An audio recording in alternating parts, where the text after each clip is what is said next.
On va voir ensemble les 4 composants les plus importants et les plus de base d'un programme d'entraînement. À vrai dire, de n'importe quel programme d'entraînement.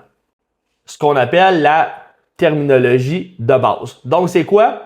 Les séries, les répétitions, les temps de repos et le tempo.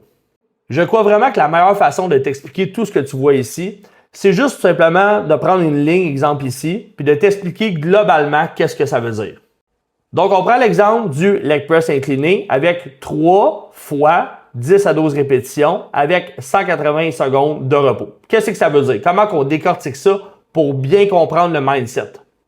Parce que fondamentalement, ce qui est super important que tu comprennes, c'est ce que je viens de dire, c'est le mindset. Donc, comment tu dois réfléchir, comment tu dois percevoir ce qui est écrit ici. Et oui, la façon de percevoir ça va influencer directement ta façon de faire dans le gym, les charges que tu vas utiliser et ça va drastiquement changer ton potentiel de résultat.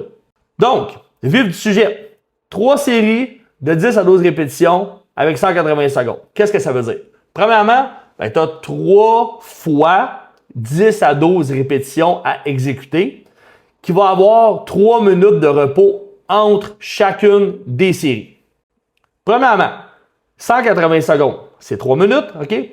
Est-ce que c'est mieux si tu déciderais de prendre 1 minute ou 2 à la place de prendre 3 minutes? Non, ça ne le fait pas. Super important de comprendre que vos temps de repos font partie intégrale de vos programmes d'entraînement.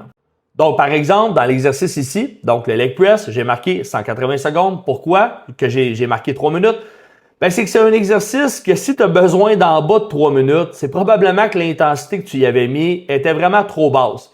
Parce que crois-moi que si moi et toi, on fait du leg press à ton gym, OK, ensemble, je te garantis que tu vas trouver même que 3 minutes, c'est pas assez. Fait en réalité, tu as vraiment besoin d'avoir ton temps de repos pour être capable de récupérer comme il faut entre les séries. Parce que rappelle-toi que le but de ton entraînement, c'est créer de la tension mécanique sur tes muscles.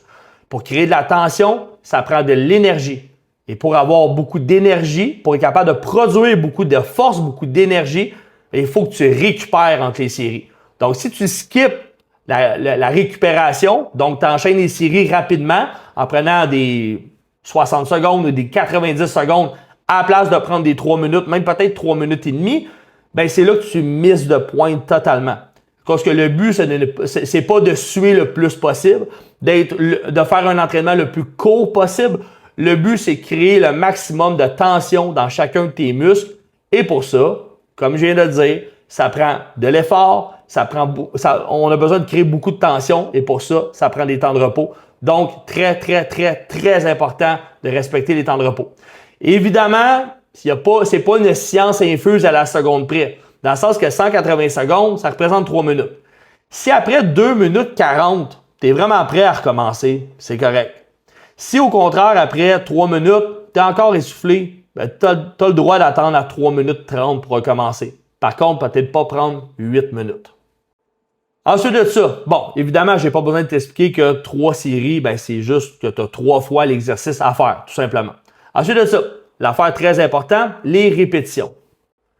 Exemple, ici c'est marqué 8 à 10, ici 10 à 12, des fois ça se peut que je te marque 12 à 15, puis des fois ça se peut même que je te marque un nombre précis de répétitions à faire. Donc exemple, je vais te marquer 15, 12, 8, 4, exemple. Donc là, le but, ça va être vraiment d'arrêter à ce nombre précis-là et de trouver les bonnes charges en conséquence. L'affaire qui est super important de comprendre, OK, pour les répétitions, c'est ce que je vais te dire là à l'instant. OK? Donc, ouvre bien tes oreilles, c'est super important. Ce que tu dois comprendre, puis qui revient à ce que j'ai expliqué un petit peu plus tôt dans la vidéo, OK? C'est que tu dois choisir la bonne charge pour être capable, dans le fond, de créer assez de tension mécanique sur tes muscles, le muscle que tu entraînes. Donc là, par exemple, c'est les jambes. Donc, on voit ici le leg press.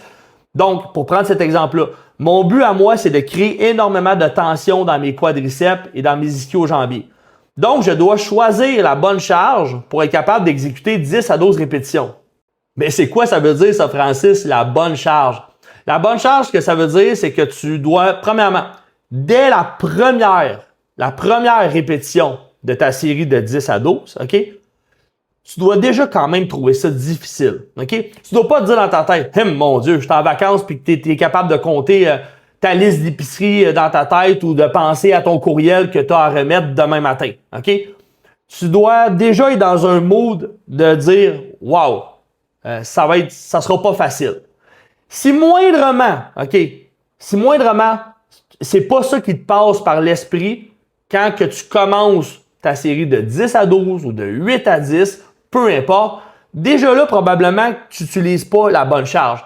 Parce que si tu commences dès ta répétition 1, puis c'est extrêmement facile, bien, probablement que rendu à 10 à 12, tu vas à peine commencer à forcer. Donc, tu ne seras même pas proche de l'échec musculaire.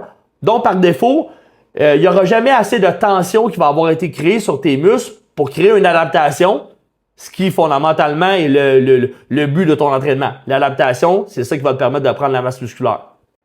Donc, autrement dit, je vais essayer de faire ça super simple. Tu as 10 à 12 répétitions à faire. Tu prends une charge. Si rendu à 8, à 9, OK? Tu as tout donné, là. Ça lève plus une de plus. Tu étais en bas du 10 à 12. Ce que ça veut dire, c'est que c'était probablement un peu trop pesant. Prochaine fois, prends un petit peu moins, puis tu risques de te rendre probablement entre 10 à 12. Au contraire, si là tu continues 10, 11, 12, 13, 14, 15, 16. Qu'est-ce que ça veut dire vu que tu as été capable d'en faire un peu plus que le nombre prévu? Ben, ça veut dire que probablement tu aurais pu prendre un petit peu plus pesant. OK? Donc, de là, l'importance de marquer tout le temps vos séries et vos charges, vos répétitions dans l'application. Donc, ça, on voit ça dans une autre vidéo. Donc, un endroit précis que tu peux indiquer justement tes charges pour être capable justement de trouver les bonnes charges de travail, pour être capable d'exécuter tes séries et tes répétitions avec la bonne intensité. Donc, ça a l'air bien compliqué tout ça, mais ça ne l'est pas tant que ça, OK? Donc, peu importe si c'est de l'essai-erreur, il n'y a pas de façon miracle. Puis même si tu me demandes, Francis, c'est quoi que je devrais, qu'est-ce que je devrais utiliser comme charge, je ne pourrais pas te donner la réponse. La réponse, c'est toi qui vas la trouver avec de l'essai-erreur. Fait que rappelle-toi que dès la première répétition, tu dois quand même te dire, wow, ça va quand même être difficile. Ensuite de ça, 1, 2, 3, 4, 5, 6, 7, 8, 9, 10, 11, 12. Si tu es là, bingo. Si tu es capable de dépasser ça beaucoup, OK? Ça veut dire que tu aurais pu prendre un peu plus pesant. Puis si jamais tu arrives en dessous, donc tu arrives peut-être à 7 ou 8 répétitions maximum, mais tu étais supposé en faire 10, 11 ou 12, ben ça veut dire qu'encore là, il y a un ajustement au niveau de la charge. Ça veut dire que là, c'était trop pesant. Il va falloir que tu prennes un petit peu plus léger pour te rendre un petit peu plus haut. Je pense que tu as compris le concept. Fait que, super important. Dernier point, les tempos ici, c'est la vitesse d'exécution des mouvements. OK? Donc, si jamais je t'en donne, je vais prendre le temps de te l'expliquer, mais si jamais tu vois qu'il n'y a rien ici, ce qui a de fortes chances, la raison pourquoi, c'est à cause que je considère que c'est un paramètre qui n'est pas important pour l'instant. La seule chose que tu as à faire, c'est de faire des mouvements qui sont contrôlés. Donc, ce que ça veut dire, c'est qu'on contrôle la vitesse autant dans un sens comme de l'autre. Sinon, si jamais j'ai quelque chose de spécifique, je vais te le marquer ici et je vais te l'expliquer directement à la remise de ton programme d'entraînement.